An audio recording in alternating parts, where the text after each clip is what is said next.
What's up, everybody? It's your boy Jerome, and I'm here tonight with the review for The Real Housewives of Atlanta. This is season number 11. This is episode number 9, and this episode was titled A Mother's Love. Ooh, check out those arms, man. So before we get started with this video, I was watching Alex's allegedly show. He is a funny ass person. I love Alex. I just actually found him last week and hilarious as shit. But I was watching his allegedly show, and there's a report from Media Takeout, which you can take with a grain of fucking salt because Media Takeout ain't shit.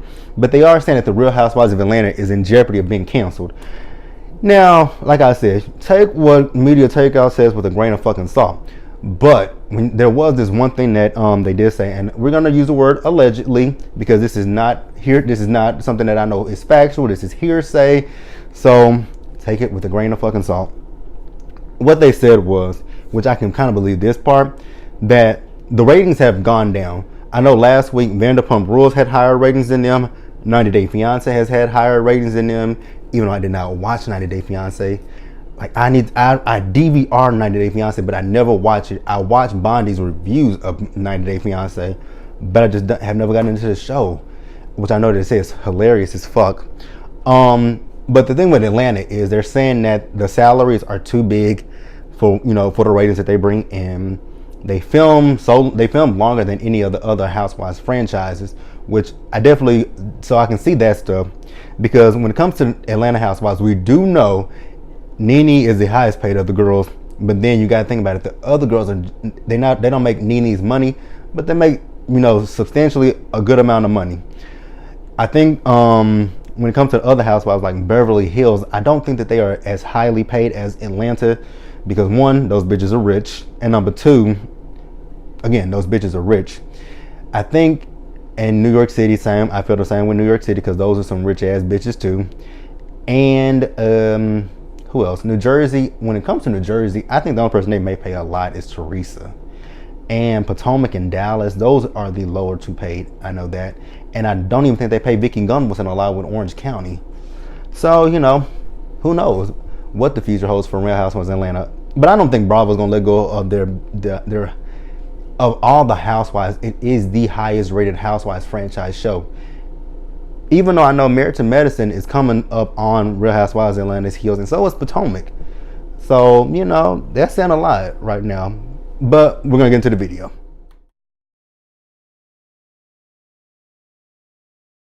All right, so we're gonna start up with Portia since she opened the show. So Portia, was she at Dennis's house or was she at her house? Because I couldn't really. I was looking at the house and I'm like, whose house is that? Are they at Dennis' house or is she at her house? Couldn't make heads or tails of whose house she was at. But we see her in bed, and Dennis is rubbing her stomach, and she was like, are you supposed to be doing that? And she's talking about how she thinks it's gas. And then she said, the baby has gas in me, so now I have gas. I said, oh God, Portia. I love Portia, but sometimes the things that she says, it's just better to keep your mouth closed and not say anything at all. But she tells us why she thinks it really and truly is Portia that had gas. Because she said that every morning when she wakes up, Dennis asks her what does she want for breakfast, and he goes downstairs to cook it. And when he goes downstairs, that's when she starts to fart. I'm like, bitch. But this day in question, he woke up, he didn't go down to the kitchen, so she held that fart in. I'm like, shit, bitch, fuck that. Cover yourself up in cover yourself up in the sheets and just let it rip. Just let that shit rip, my nigga. Like it's natural. Let it flow. Let it flow. Let it flow. Like, bitch, y'all sharing toothbrushes. For God's sake, y'all are sharing toothbrushes. Why can't you fart in front of this man? And she posted a video on her Instagram, on Christmas Day, or was it Christmas? It was one day this week that she posted a video of him using her toothbrush. I'm like, y'all two motherfuckers are nasty as fuck. I don't give a fuck if we swap spit. I don't give a fuck if you suck my thing. I don't give a fuck if I eat you out. Like, I'm not about to use your toothbrush. Like, the fuck? No, hell no. That shit is nasty. So then we see another scene where Portia and Dennis, they go to the OBGYN. And, the OBGYN tells Portia, because of all the, her medical history with her fibroids that she had, Portia will not be able to have a natural birth. And she wanted to have a water birth. So instead of her doing a natural birth, she's gonna have to have a C-section. I'm like, oh shit! So you're gonna have a cut on you. Okay. And then the doctor, she does a vaginal probe, and I'm like, when she pulled that motherfucker out, I'm like, what the fuck is that, and where the fuck would that be going? If I was a woman, I tell my doctor, look here, bitch, I don't know where you think you're gonna stick that thing at, but you ain't sticking it up my hoo-ha. I mean, she got to, but I was just like, oh no. But they do see an ultrasound of baby PJ. I hope and pray she does not name that baby PJ, Portia Jr. Give the baby an original name. That's kind of like Tiana Taylor and Iman. Because baby Junie is a junior. Iman Shumpert Jr., which is kind of odd for a girl.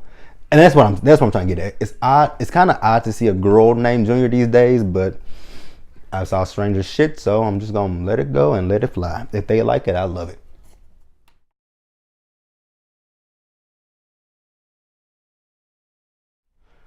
All right, so now I'm gonna move over to Cynthia. I know Dolores did not go on. Wait a minute. So I'm confused.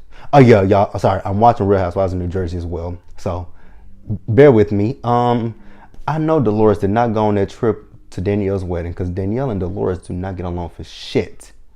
And I don't know about this Jackie chick. I've been tuning in and out of Real Housewives of New Jersey because it hasn't given me much this season. And speaking of, Bravo, y'all are full of fucking shit. Before I even get, sorry, I'm supposed to be talking about Cynthia, but Bravo, y'all are full of shit. So we're gonna talk about Married to Medicine because Married to Medicine and Real Housewives of Atlanta, in my opinion, they are related. So instead of Bravo keeping Married to Medicine in behind Real Housewives of Atlanta, they move it to Saturday, then they move it to Sunday. No, they move it to Friday, then they move it to Saturday. They move it to Saturday, then they move it to Friday for what, 2 episodes? It was the episode before the finale. No. It was the finale and the reunion part 1. Reunion part 2 didn't come on this past Friday. It's gonna come on next Sunday. Bravo. Y'all are a bunch of bullshit bitches. But now I'm about to move over to Cynthia. So we are over at Lake Bailey, and we had the family and some friends over because Noel is 2 days before Noel heads off to Howard University. So they just want to celebrate Noel. And Cynthia's mom is talking about how she was depressed when Cynthia left, and then not long after Cynthia left, Mallory left too. And everybody's talking about how they handled leaving. Cynthia's assistant or whoever's over the Bailey agency, he's talking about when he went off to school and how when you take your kids to school, that's when it really hits you.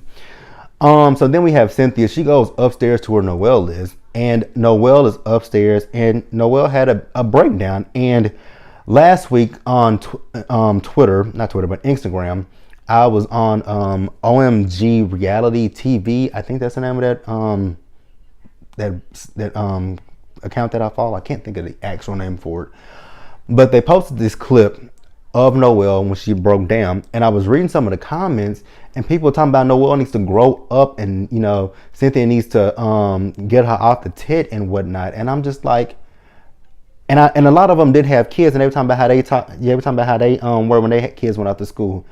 And I'm just like, so you don't have any kind of you just don't feel nothing? Like you're just ready to just drop the motherfuckers off and be done with it? Like, no.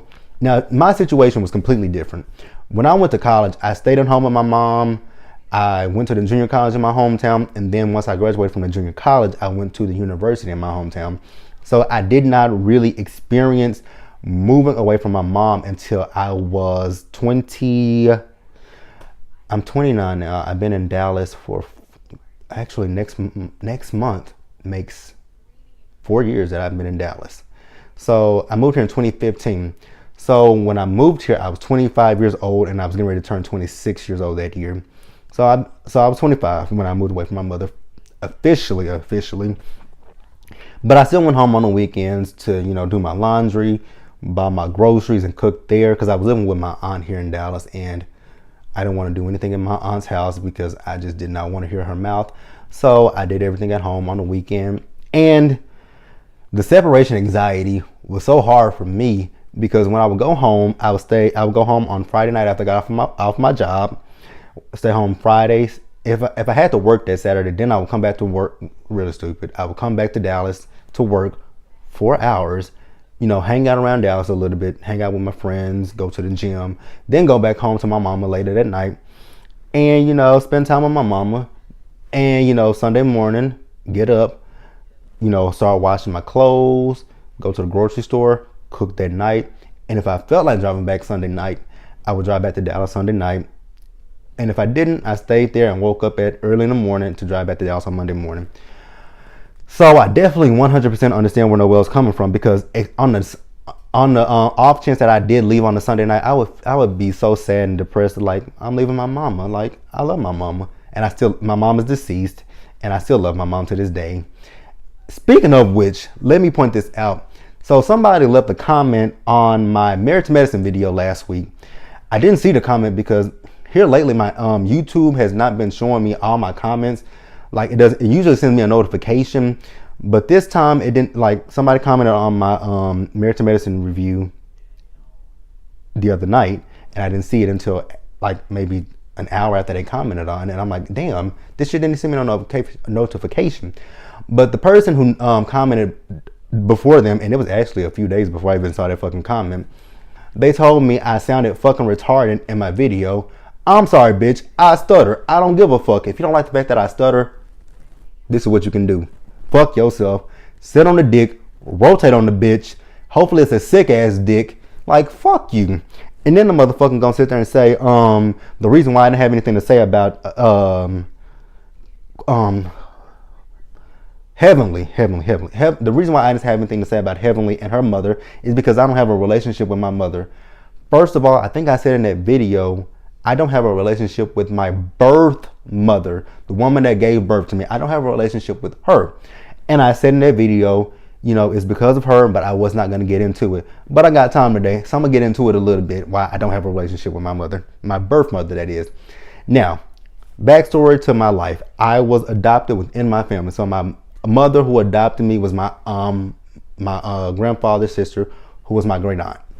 So I was raising my family. And my mother was the best best mother that I could ever ask for. So, she sat me down when I was 14 years old, because I was getting ready to go to high school. And she told me that she was not my mother, that someone that I thought my mother, who I thought was my cousin, was actually my mother. So I met her, met my brothers and my sister, which I've known them my whole life. And, it was just a different transition for me. So when I first met my mother, she told me that if I wanted to know who my father was, she would tell me. At that time, being 14 years old, freshman in high school, this new family dynamic that I had, it was a bit much for me. So I told her, right now, I'm good. So I waited until I was 16 years old. And at 16, I was a junior in high school. I had originally planned to graduate early because I knew people in the class of 06 and my class of 07. But I talked to myself and I said, you know what, although everybody in this class of 06, you want to finish your high school experience with the people that you came into high school with. So I said, you know what, I'm going to graduate with my class. And that was why I originally asked her, because like I said, I thought I was going to graduate early. So I was getting ready to go to college. And I'm like, you know what, why not ask now? So she told me, she told me something, but she didn't tell me very much. It was very vague. And after that, because like I said, it was very vague. So I just kind of I brushed it off. I didn't ask her anymore until I was 18. When I was 18, she told me to let it go. I let it go for a little bit. Then when I turned 21, I asked her again. And then at 21, she told me another story. And I'm like, okay, I'm good for right now. So then at 22 years old, I asked her one last time. No, I was 22 or 24, 22, 23, 20. I was between 22 and 24 the last time I asked her. I think I was 24 the last time I asked her, because it was before my grandfather died. And my grandfather died a year before I moved to Dallas. So yeah, I was 24. So I asked her again, and then that time she told me she would take it to her deathbed with her. And when she said that, I was like, you know what, if you want to take that to your deathbed, and also the fact that you do not have a relationship with the one child that you gave away, that's fine by me. So I have not spoken to her. I don't speak to her at all. I did text her when my mom died, and she didn't respond to me. My cousin had to tell her, you might want to call him because our aunt just passed away. So she did reach out to me. So, to the motherfucker who had something to say about me not having a relationship with my mother, that is why I don't have a relationship with her. So you can suck my dick and go straight to hell, bitch. Even though I blocked you, but fuck out of here. Fuck you. Real talk. I spent that whole time talking about that, and I was talking about Cynthia and Noel. But back to what I'm saying with Cynthia and Noel. You know, people were talking about Cynthia need to let her out the tip. You have to remember, number one, Noel is the only child that both Cynthia and Leon has. So there's probably some separation anxiety, both for Cynthia and Noel. So, and you know, being an only child, because I grew up an only child, being an only child, you are attached to your parents. Like, those are the only people, that's the only friends you have. That's the only person that you spend a lot of your time with. People who have brothers and sisters don't 100% understand. And like I said, I do have siblings, and I'm close with my siblings, but my siblings just don't understand me because I grew up on a child. They didn't. So, you know, people just have to take it with, you know, it's different situations for different people. And I 100% understand where Noel and Cynthia both were coming from. My mom was much like Cynthia. My mom couldn't be separated from me for very long. Like when I was living with my aunt, my mom called me almost every day just to see how I was doing. I'm like, Mama, I'm okay. Like, we just talked about an hour ago. I know, I was just checking on you. I'm like, okay, Mama, I get it, but I'm okay. I'm fine. So, you know, like I said, I understand, I sympathize, and get where Noel is coming from and Cynthia's coming from. So lay off of her. And then also, you know, once they were talking, Noel asked Cynthia to tell everybody just to leave. So Cynthia goes downstairs and she kind of broke down because, you know, she was just in her emotions, and she told everybody to leave. And then she goes downstairs. She calls Nene and she asks Nene, "Are you on your way?" And Nene says she hadn't even left yet, and she told her, "Don't come," because Noel had a breakdown and she doesn't want anybody here. And I love the conversation that Nene had with her. You know, at some point you have to let her go. So it's better that it happens now. You know, just let her go. And I agree with what Nene said, because it was a conversation I actually had to have with my mom at one point when I was getting ready to move to Dallas. You know, I had a conversation with her. I'm like, so I found a job in Dallas. I'm like, are you okay with me moving? She was not. She was like, I'm not 100% okay with it, but you're grown and I have to let you do what you want to do. And I'm like, okay. That was my biggest fear, was just leaving my mother. My mother was, before she died, my mother was 76 years old. So that was my biggest fear. My fear was just leaving my mom and her not being able to take care of herself. So, you know, I had guilt. My mom had guilt, you know, a little bit, because she don't want me to feel like I had to stop living my life for her. And my neighbor actually told me that my mom worried about me so much. Oh God, I'm about to cry. I'm gonna try not to. My neighbor, after my mom passed, she came up to me and she had a conversation with me. She said, you know, your mama worried about you so much.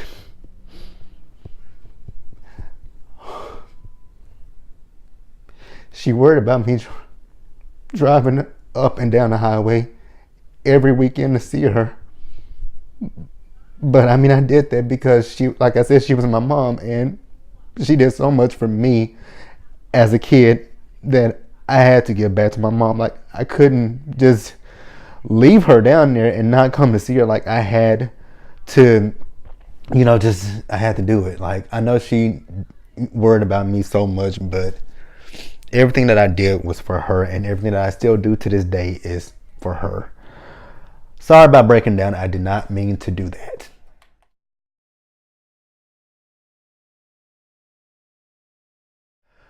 Oh my God, I'm so sorry. I know this video is going to be long, and I did not mean for it to be long. I knew it probably would be when I got to Cynthia and Noel. I knew it would be, but I'm so sorry about that.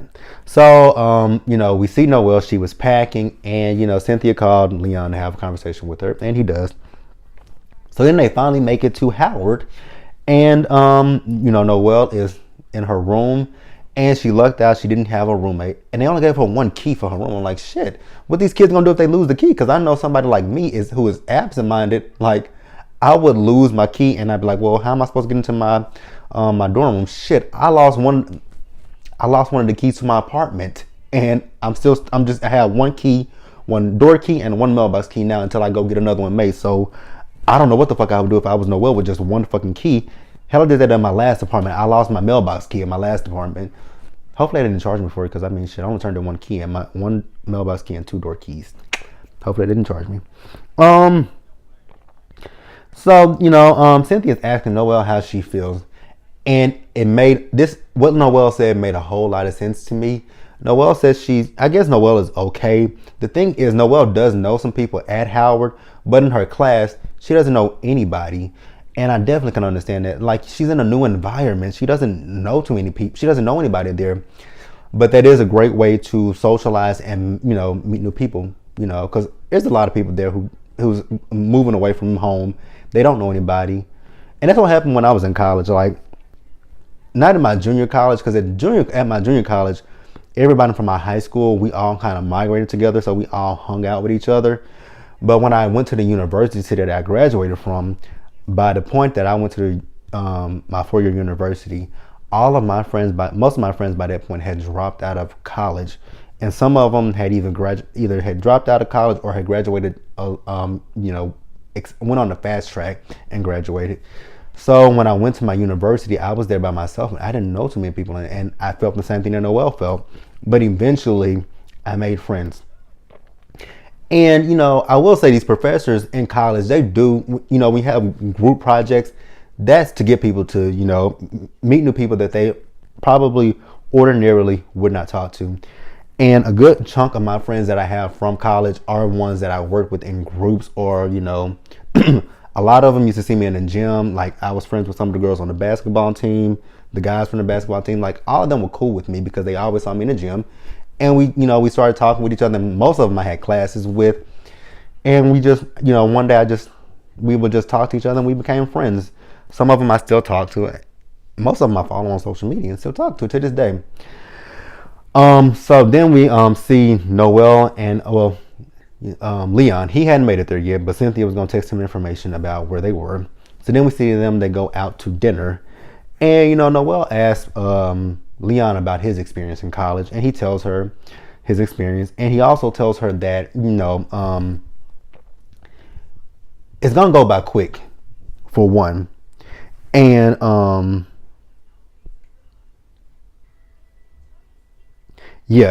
going to go by before you know it, which is so true. My junior college experience, that went by quickly. But I don't really remember much about my junior college experience, because I went to the club. I went to the clubs like on Tuesday night, on Thursday night, Tuesday, Wednesday, Thursday, Saturday. Oh shit. Yeah, I went to the club a lot when I was in junior college, and got drunk, got high, did a lot of shit I shouldn't have done. But by the time I made it to the university that I graduated from, I had put all that stuff behind me, and I went out occasionally, but not as much as I used to. So, it does go by fast once you start to enjoy yourself. Like, when I got to the university that I graduated from, my experience went by so fast, and I was like, oh my God, man, like, I'm having so much fun. Before I knew it, I was walking across the stage getting my diploma. Man, I would love to go back to, my early days of college. That was the most fun I've ever had in my life. Like, so fun. And now I'm out of school with student loan debt and bullshit. Fuck. Oh God, that's so depressing. So then, they finish the dinner, and we see Cynthia. She's calling Noelle a Uber. And, Noelle's like, are you coming with me? And she says, no, I'm not coming with you. I would have been different. I would have went with Noelle. I'm sorry. She's an 18-year-old girl. You putting her in an Uber to go to her dorm room. Like, I'm not saying that the Uber driver would have tried anything with her, but, the stories that you be hearing about what these Uber drivers do to these young women and even some men. Like, I just want to put her in an Uber by herself. But they put her in an Uber, and, they show a little montage of Noelle as she's growing up on the show. And, Noelle is a bright and intelligent young lady, and I see a bright future for Noelle. So, I wish Noel nothing but the best.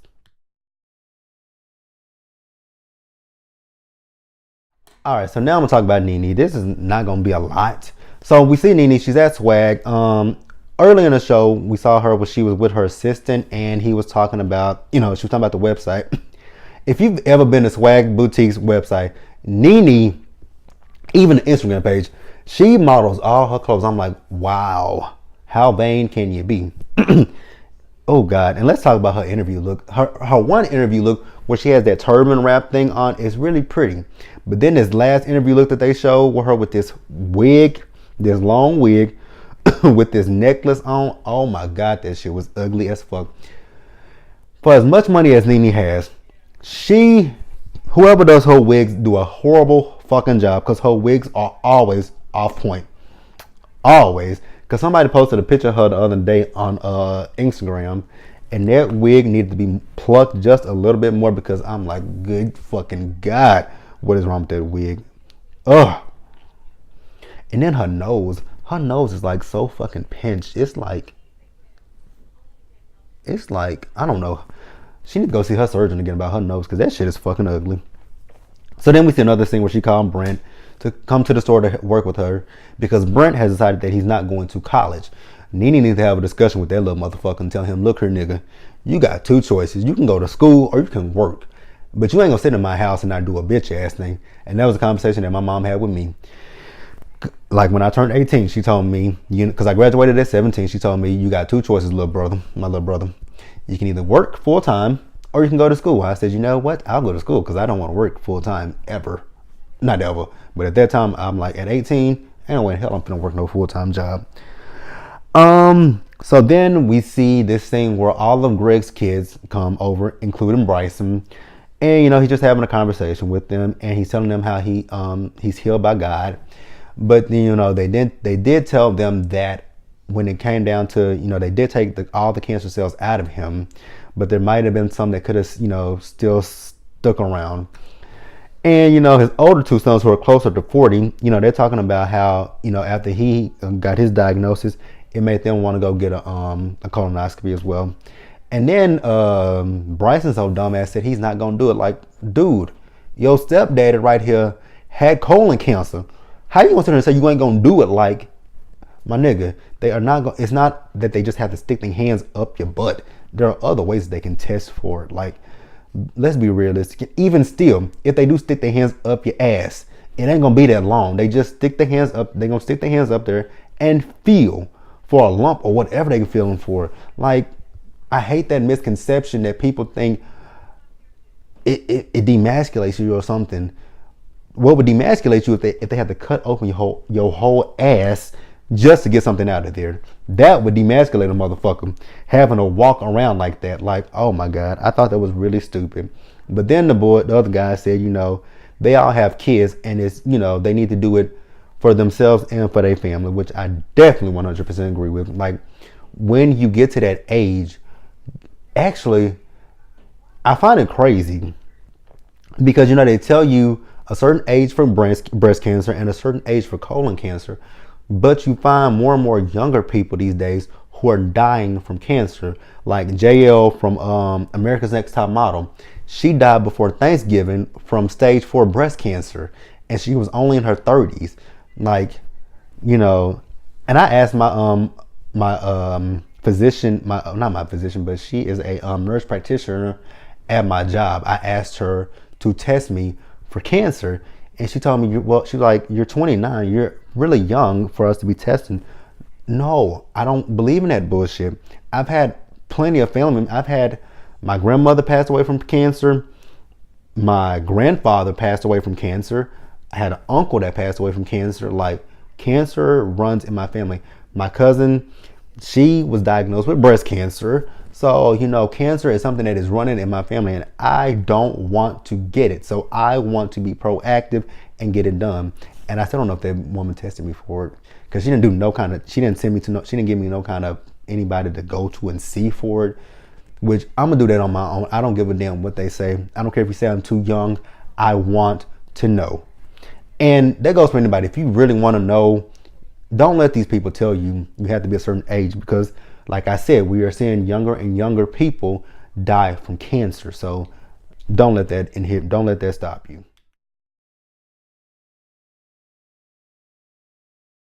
All right, so before I do Candy, I'm gonna talk about Shamari, and then I'm gonna talk about Eva. So we see Shamari, she is with her mother, and first of all, that wig that Shamari had on was ugly as fuck too. And you know, Shamari's talking to her mom. Her mama asked her who was the helper that called her a bitch, and she said it's the one with the mug shots. I'm like, yeah, you don't want to fuck with that one, because that bitch might be not be what you want to fuck with. And she told her mama not to worry about it. I'm like, yeah, you might want to tell your mama, don't worry about that one. Let that go, let it go, let it go, let it go. So we found out that Shamari's mom and dad, they divorced when she was younger. I don't remember if she said how old she was or not. I wasn't really paying attention, to be quite honest with you. Somebody had texted me. My cousin was texting me on my phone about a light company. He got on my nerves. So you know, we found out that Shamari's mom, once her dad they divorced, her mom worked, I think she said 3 different jobs to support the family. And you know, this has made Shamari want to be more involved in her kid's life. If she's not at home, she wants Ronnie to be at home, and if Ronnie's not at home, she wants to be there, which I get that. And I think her mom felt some guilt for working so many jobs as a kid. And you know, I guess I can see that. You know, our parents want what's best for us, and they'll do whatever they have to do. Because my mom did too. My mom worked a job in the morning, and she had a night job at one point.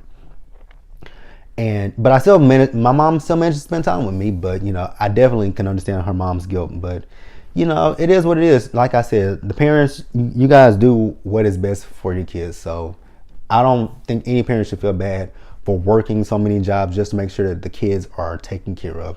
You know, as long as you find some time to spend with your kids, that's all that matters, to be quite honest with you.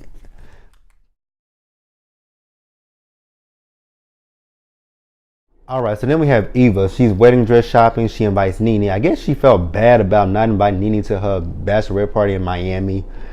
And you know, Nene's there. She has brought Marlo with her. I'm like, well, why would you bring Marlo with you of all people? So before Marlo gets out the car, she asks, does Eva know anything about couture? And I'm like, but she was a model, and when you was boosting clothing and, you know, stealing old men's pensions. Like, shut the fuck up, Marlo. And, you know, On Top Model, when her and Yaya did that last fashion show, that was 1, a real fashion show. Number 2, those were real couture gowns. So, yes, she knows what couture is. So they go in there. Eva is trying on her dresses. Marlo has an opinion about every motherfucking dress. And I'm like, really, bitch? Shut the fuck up. Like, no one asked for your opinion. No one even asked you to come but Nene. So then she tells Eva she wants her to lose 10 pounds. I'm like, girl, you got your whole motherfucking nerve.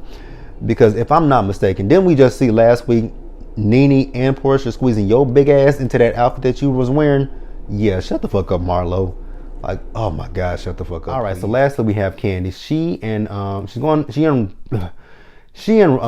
Ace, they go to visit Mama Joyce because she hasn't really saw Mama Joyce lately, because Mama Joyce has been traveling with her friends and living her best life. So, you know, she's talking about how lately Todd and Mama Joyce have not been on the same page with one another because of the comment that Mama Joyce made last season to Portia about him being a lemon. So then Mama Joyce is like, you know, she meant it as a compliment. And I'm like, how does that come off as a compliment? Turning lemons into lemonade. That's a backhanded ass compliment.